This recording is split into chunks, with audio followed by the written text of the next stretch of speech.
Did you know that doing less could actually help you live more? Life after 60 is often called the golden years, but how do you truly make them golden? The answer might surprise you. It's not about doing more, but actually doing less. This philosophy of slowing down allows you to focus on what truly matters. It's a shift that enhances mental clarity, emotional peace, and physical well-being. When you stop trying to do everything, you create space for joy, connection, and health. Take Mary, for example, a retired nurse who spent years juggling work, family, and endless commitments. After turning 60, she realized her energy wasn't limitless, and something had to change. Mary began to prioritize what mattered most, savoring her mornings with a cup of tea, spending time with her grandchildren, and reconnecting with hobbies she once loved. She let go of the pressure to always be busy and found happiness in the moments she once overlooked. In this video, we'll share 7 things you can do less of to live more, just like Mary did. These practical tips can help you feel lighter, more fulfilled, and truly in control of your time and energy. Each tip builds on the idea that slowing down doesn't mean giving up. It means showing up for what matters most. If you're ready to embrace this transformative lifestyle, hit the like button and subscribe to our channel.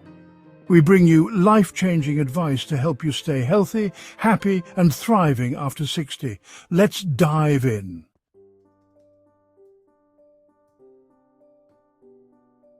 In today's fast-paced world, multitasking is often seen as a badge of honor.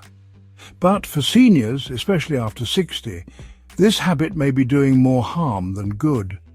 Studies have shown that juggling multiple tasks at once can increase stress, reduce focus, and actually make activities less enjoyable. Why? Because when your attention is divided, you can't fully immerse yourself in the moment, leading to feelings of exhaustion and dissatisfaction. Mary, our retired nurse, knows this struggle all too well. In her younger years, she prided herself on being able to cook dinner, answer emails, and make phone calls all at the same time. But after retiring, she noticed something unsettling. She wasn't enjoying any of these activities. Everything felt rushed and chaotic. One day, Mary decided to try something different. Instead of juggling tasks, she focused on one thing at a time. Take gardening, for example. Mary used to water her plants while listening to the news and planning her next meal. Now, she sets aside time each morning to fully engage in her gardening. She feels the texture of the soil, admires the beauty of her flowers, and listens to the birds chirping around her. The simple act of focusing on one task transformed her gardening from a chore into a deeply fulfilling experience. So what can you do to reduce multitasking in your life? Start small. Pick one daily activity, whether it's drinking your morning coffee, going for a walk, or reading a book, and commit to doing it without distractions. Put away your phone, turn off the TV, and allow yourself to be fully present in the moment. You'll be amazed at how much more rewarding these activities become. The key is to slow down and remind yourself that life isn't a race. By focusing on one task at a time, you not only reduce stress, but also create opportunities to find joy in the little things. And isn't that what life after 60 should be about? Less pressure, more peace? Now let me ask you, have you noticed how multitasking affects your day-to-day life? Share your experiences in the comments below. You might just inspire someone else to embrace the beauty of slowing down.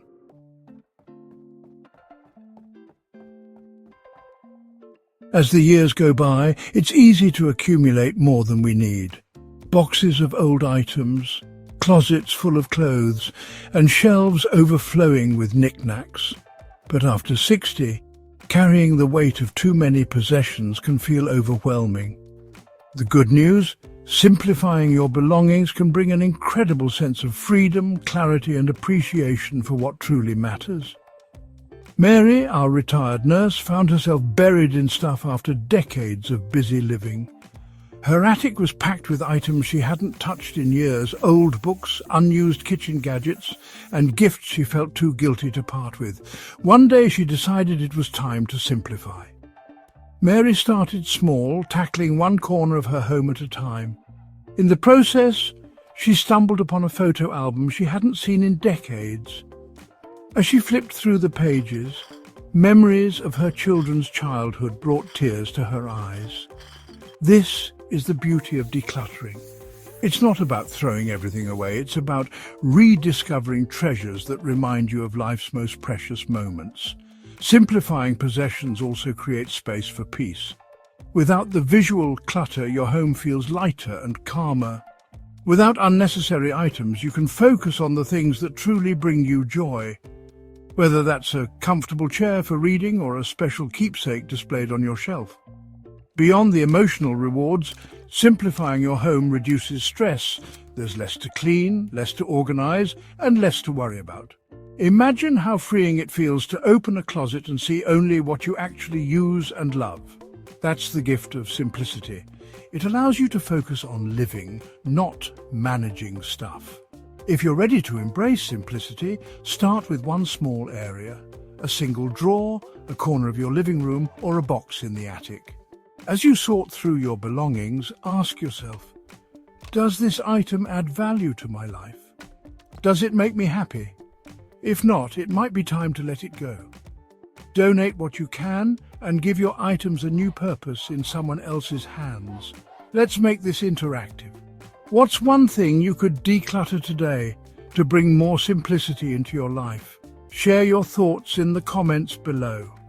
Your story might inspire someone else to begin their own journey toward a lighter, more fulfilling life.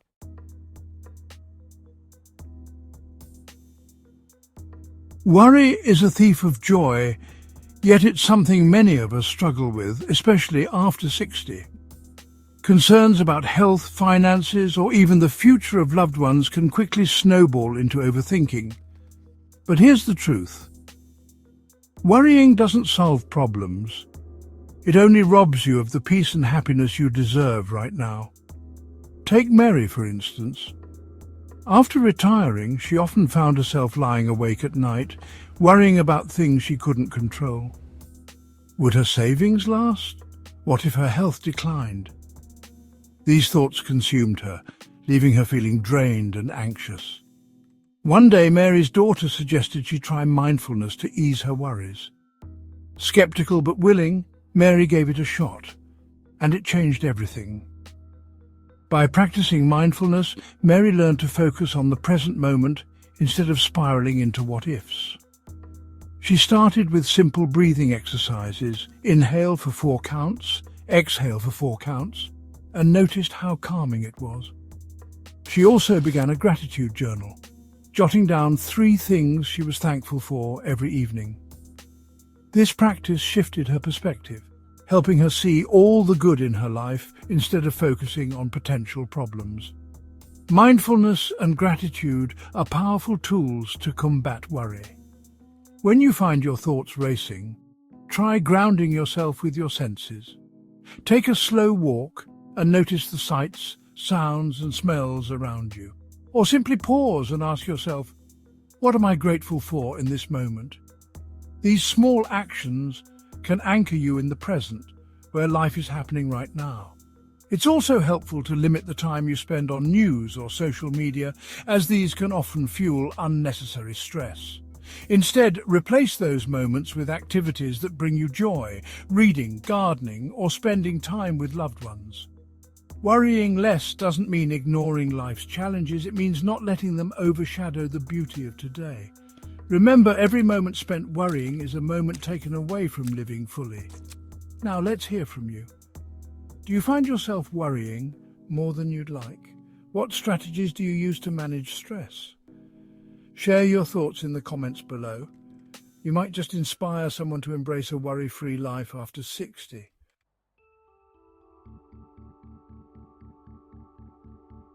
As we age, the pace of life naturally slows down, but often we find ourselves still caught up in the busyness of trying to be everywhere and do everything. However, As many seniors discover, true fulfillment comes not from being busy, but from spending quality time with the people who matter most. Mary, our retired nurse, had spent years feeling stretched thin between work, social obligations, and managing the household. But after 60, she realized that while staying busy kept her occupied, it often kept her from connecting with her family in a meaningful way. Her children had grown up, and now it was her grandchildren who were becoming the center of her life. Yet with so many commitments, she often missed out on truly connecting with them. One Sunday, Mary decided to make a change. Instead of running around completing errands or overcommitting herself to other activities, she chose to prioritize family time. She started hosting Sunday dinners at her home where everyone could gather, share a meal, and most importantly, have real conversations. These dinners became a highlight of her week, a time to bond over stories, laughter, and love. The beauty of these Sunday dinners wasn't just in the food, it was in the connection. By slowing down and choosing quality over quantity in her relationships, Mary was able to deepen her bonds with her family. These moments of togetherness became more meaningful than any activity she could have squeezed into her schedule. So, what can you do to create more connection in your life? Begin by focusing on the people who bring you joy and prioritize spending quality time with them.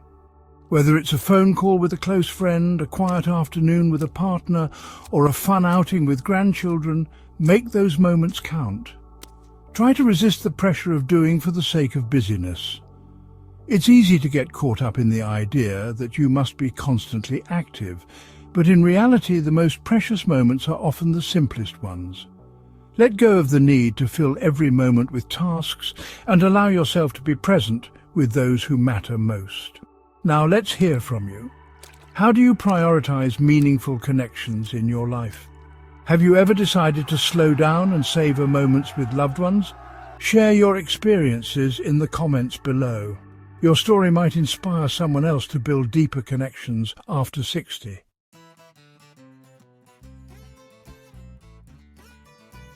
As we grow older, it's easy to fall into the trap of comparing ourselves to others.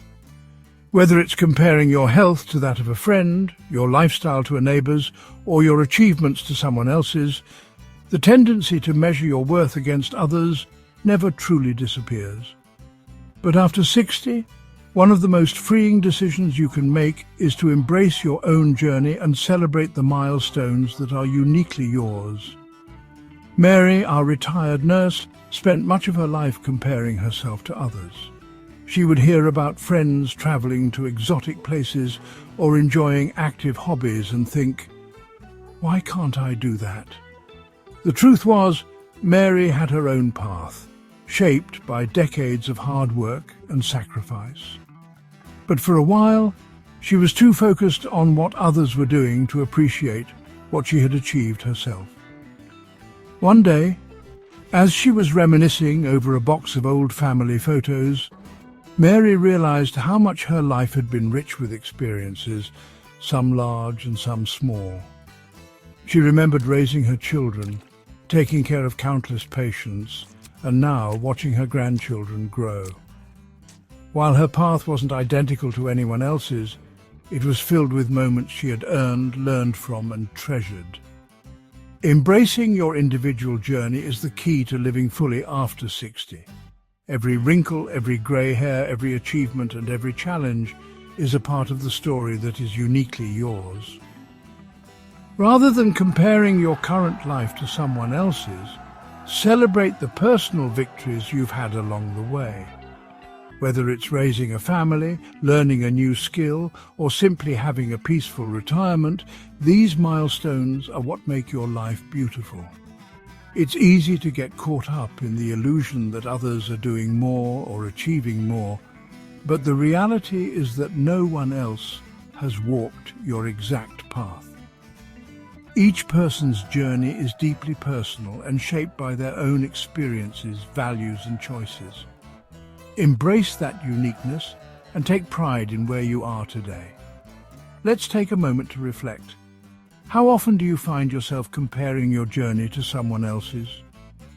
Have you ever thought about how much you've achieved, even if it doesn't look like someone else's success? Share your thoughts in the comments below. Remind yourself and others how truly unique each life is, and how much beauty lies in our own stories.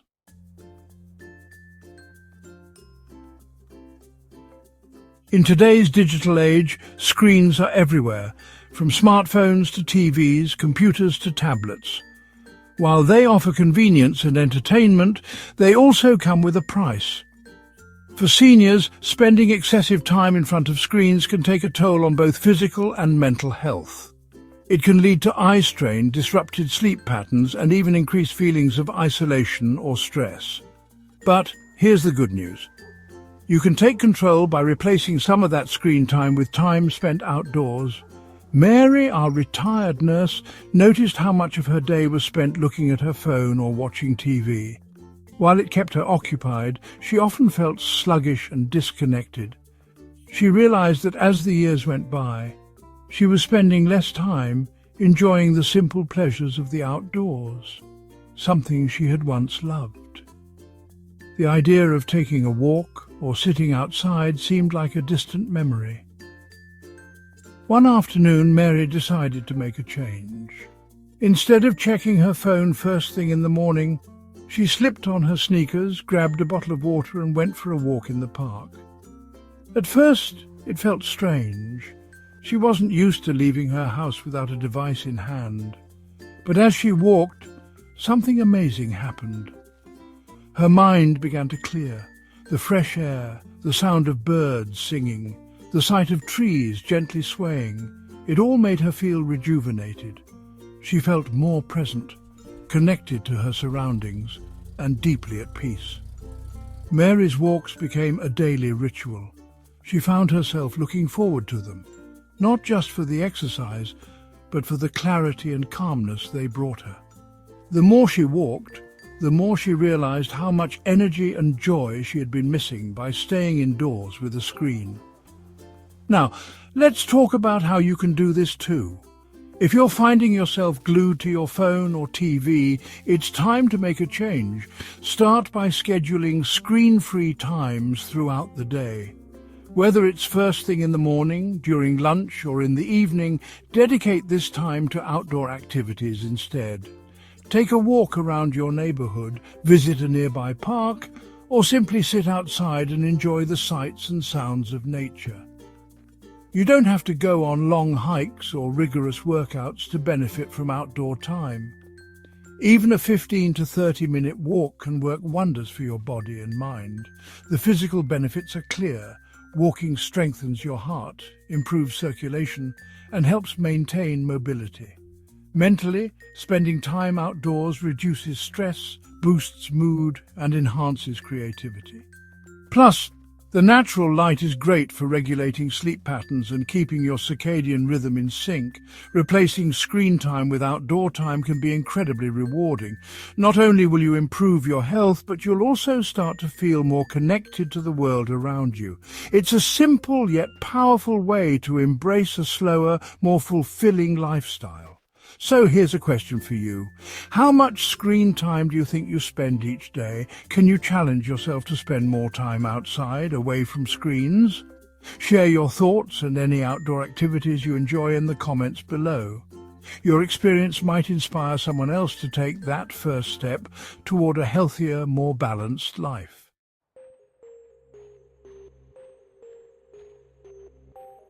For many seniors, one of the hardest things to do is prioritize themselves without feeling guilty.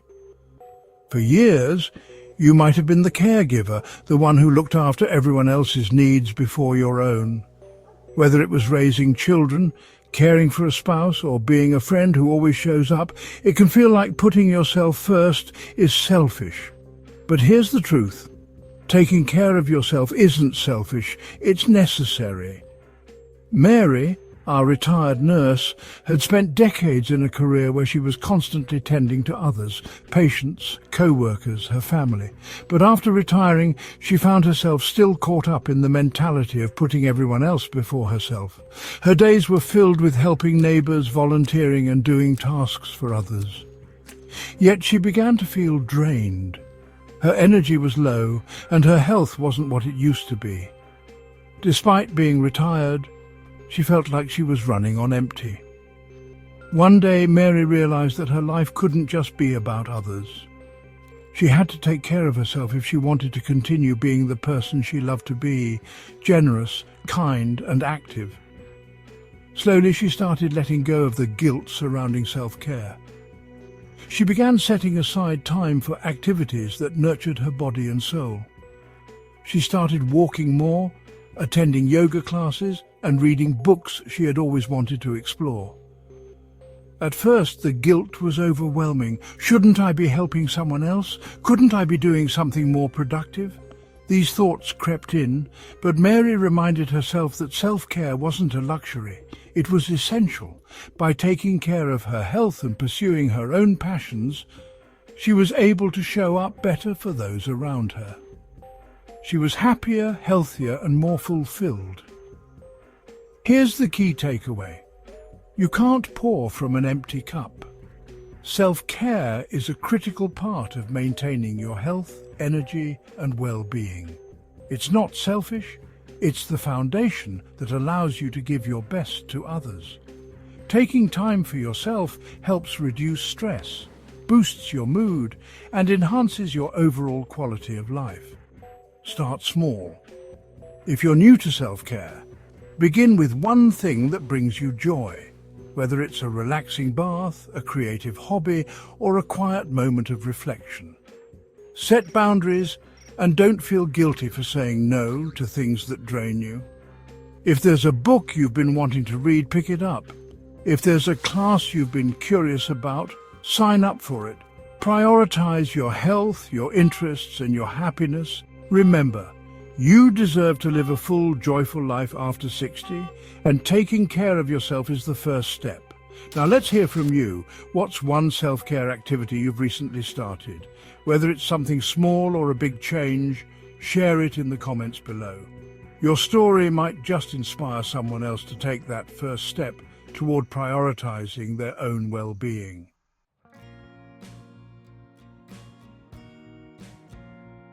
Mary's transformation is a testament to the power of slowing down and embracing a simpler, more intentional life. By choosing to do less multitasking, less worrying, less comparison, and less busyness, she created space for what truly mattered: her health, her family, and her own happiness. She rediscovered the joy of quiet walks in the park, meaningful conversations with loved ones, and the fulfillment of focusing on her passions. She no longer felt overwhelmed by the pressures of doing more. Instead, she found peace in doing less. Mary's story isn't unique. Every senior has the opportunity to make similar changes and reclaim the joy and freedom that comes with slowing down. By prioritizing self-care, embracing simplicity, and focusing on what truly matters, you too can experience a transformation in your own life. Remember, slowing down isn't about giving up. It's about making space for the things that bring you happiness and fulfillment. You don't have to do it all to live a rich, meaningful life. So, take a deep breath, slow down, and start embracing the philosophy of doing less to live more. You've earned it. If you found this video helpful, be sure to hit that like button and share it with someone who needs to hear this today. Your support helps others find the peace and balance they deserve after 60.